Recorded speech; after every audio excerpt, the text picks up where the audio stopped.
Ini adalah cerita tentang Indonesia di masa dahulu kala yang dikenal dengan nama Nusantara. Sejak zaman lampau, Nusantara telah dikenal sebagai daerah penghasil rempah-rempah, komoditi utama dalam perdagangan internasional di masa itu. Rempah-rempah telah lama digunakan penduduk Nusantara dan bangsa lain seperti bangsa Arab, India, Cina, dan Eropa untuk obat-obatan, sebagai bumbu masakan, dan pengawet makanan. Wilayah penghasil rempah di Nusantara dapat dibagi dalam dua daerah produksi. Daerah pertama adalah di bagian timur, yaitu Kepulauan Maluku dan Kepulauan Banda, yang menghasilkan cengkeh dan pala. Sementara di wilayah barat, yang terdiri atas Pulau Sumatera, Jawa, dan Kalimantan sebagai daerah penghasil lada. Emporium atau pusat perdagangan terbesar pada masa itu adalah Malaka. Kota ini menjadi tempat bertemunya berbagai pedagang Nusantara seperti Banten, Makassar, Banda, dan Ternate. Emporium tersebut terintegrasi dengan jalur perdagangan Asia. Para pedagang dari Cina, Arab, dan India membawa komoditas tekstil dan porselen. Tingginya harga rempah di pasar dunia mendorong bangsa Eropa untuk membeli komoditas itu langsung dari daerah asalnya. Penjelajah Eropa menemukan jalur ke Nusantara dengan memutari Afrika melalui Tanjung Harapan. Bangsa Eropa yang pertama di Nusantara adalah Portugis pada tahun 1510. Tahun 1511 dipimpin Alfonso de Albuquerque. Portugis kemudian menaklukkan Malaka dan memonopoli perdagangan di sana. Para pedagang tidak lagi bisa berdagang bebas. Mereka pun akhirnya pindah ke pelabuhan dagang lain. Salah satunya adalah Aceh yang terletak di ujung Pulau Sumatera. Dalam catatan VOC, Aceh dikatakan sebagai kota terbuka dengan jalan lebar yang berawal dari pintu masuk kota hingga menuju langsung ke istana para raja. Di timur Nusantara, pusat perdagangan terletak di Pelabuhan Makassar. Awal abad ke-17 merupakan masa kejayaan bagi wilayah ini.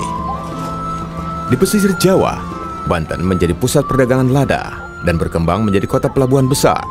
Wilayah ini disinggahi oleh para pedagang dari Jawa, Arab, dan Cina. Tak hanya memproduksi sendiri, Banten juga menerima lada dari wilayah Bengkulu dan Palembang. Hingga abad ke-19 tercatat 135 daerah penghasil lada untuk Banten. Pada tahun 1596, 4 kapal ekspedisi dari Belanda yang dipimpin oleh Cornelis de Houtman tiba di Pelabuhan Banten. Kedatangan de Houtman ke Nusantara diikuti oleh perusahaan dagang lainnya asal Belanda. Guna mencegah persaingan tidak sehat, pemerintah Belanda kemudian mendirikan VOC pada tahun 1602.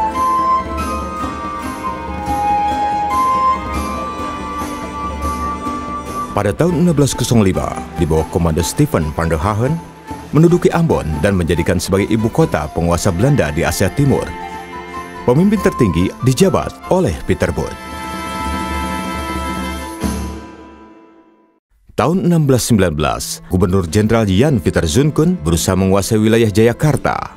Daerah itu kemudian dinamai Batavia. Kota Batavia menjadi residensi Gubernur Jenderal, sekaligus pusat administratif Belanda. Batavia juga menjadi titik temu berbagai jalur pelayaran kompeni di wilayah Asia. Guna memonopoli perdagangan lada, VOC melakukan berbagai langkah untuk menundukkan Kesultanan Banten, termasuk melalui peperangan. Hingga akhirnya, Banten berhasil ditundukkan pada tahun 1684. Pada pertengahan abad ke-17, VOC melakukan penyerangan ke Makassar agar dapat menguasai perdagangan rempah di timur Nusantara.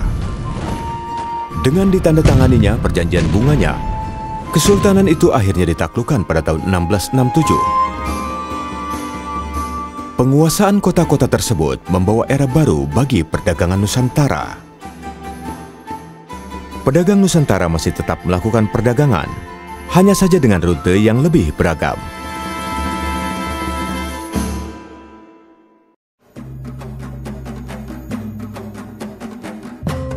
Perjalanan rempah-rempah Nusantara membawa kisah kejayaan maritim yang berkelindan dengan kesuraman kolonialisme. Jalur rempah membawa kekuatan yang menyatukan antar suku bangsa dan budaya dalam proses pembentukan bangsa Indonesia.